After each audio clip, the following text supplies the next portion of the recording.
Kamusta mga tol? Ito na ang itsura ni Black Mamba ngayon. Nilagyan natin ng abubot. Nilagyan ko ng nguso. Di ko alam kung para saan to pero bumagay naman tignan. Nilagyan ko rin ng flaring sa gilid. Parang air intake siya pero design lang ito mga idol, no? Para mas lumapad tignan. Pinatong lang natin ito. Wala akong tinanggal sa stock.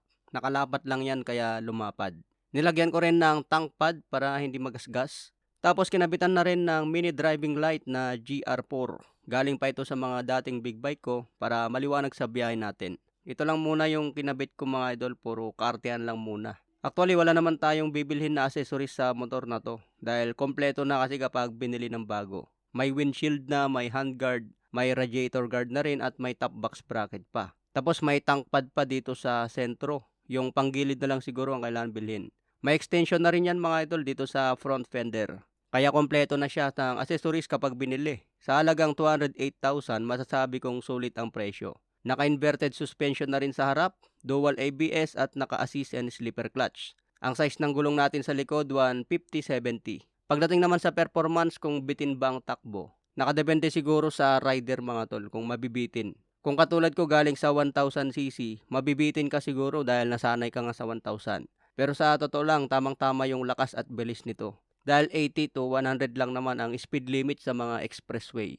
Minsan na akong nahuli sa expressway, no? Kaya walang madudulot na maganda ang overspeed kundi kapahamakan lang.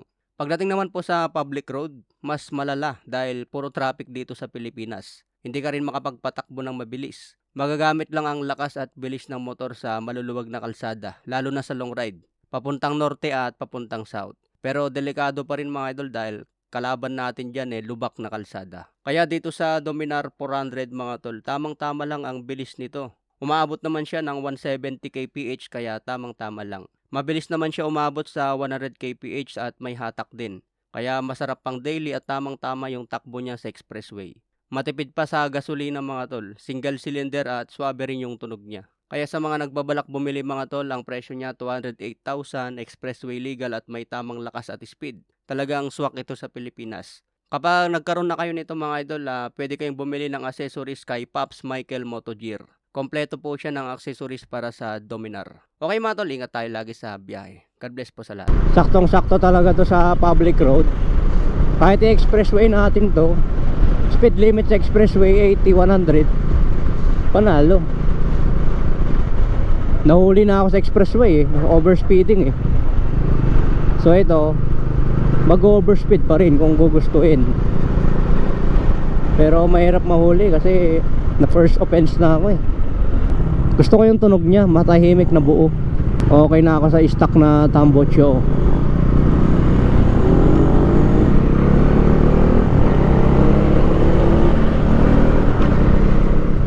Sarap ng bunot Hindi ko lang siya binipirit masyado. Siyempre braking period pa lang. Mahirap baka pagkaroon pa ng diferensya sa loob. Parang bagong panganak lang mga tol Siyempre pag bagong panganak, daan-daan muna. Pag biglayin, wala na akong balak magpalit ng exhaust kasi hindi naman ito inline 4 para palakasin natin. Kaya ito pinili ko mga tol. Bebenta ko yung NMAX ko kasi yung NMAX hindi makapasok sa expressway.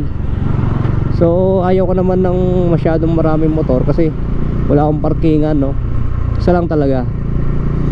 Kaya ito napili ko pang daily, pang expressway pa. Komportable pa sakyan diba?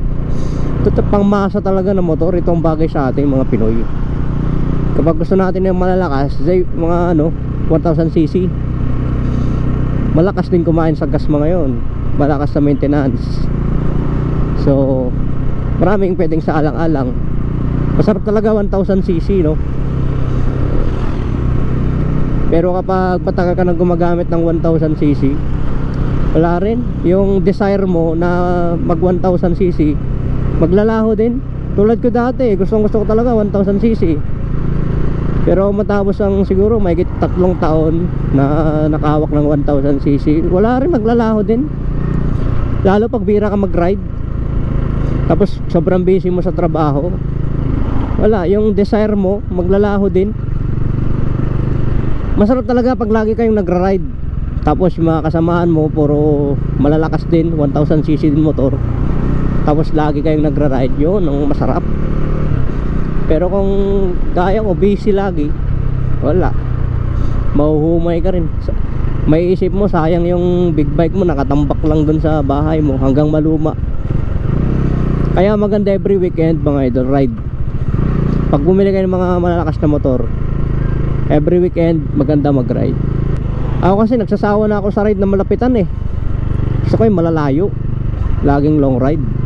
Kaya ito, ilo-long ride ko to hanggang Bicol. Kasi hindi pa ako nakarating ng Matnog. Hanggang Albay Bicol lang ako eh. Grabe, kahit konting petik lang sa clutch oh, kumakagat yung gear niya. Napaka-smooth. Sarap din ng takbuhan oh. Diba, nag-average lang tayo ng 60. Yung 60 kph eh, maning-mani. Putay, naantok na naman ako. Anong meron sa mata ko at lagi akong inaantok? Mark Moto Gear. Alright, dami nilang tambutso. Aking bearing pang airlock dito. Magkano yung racing monkey?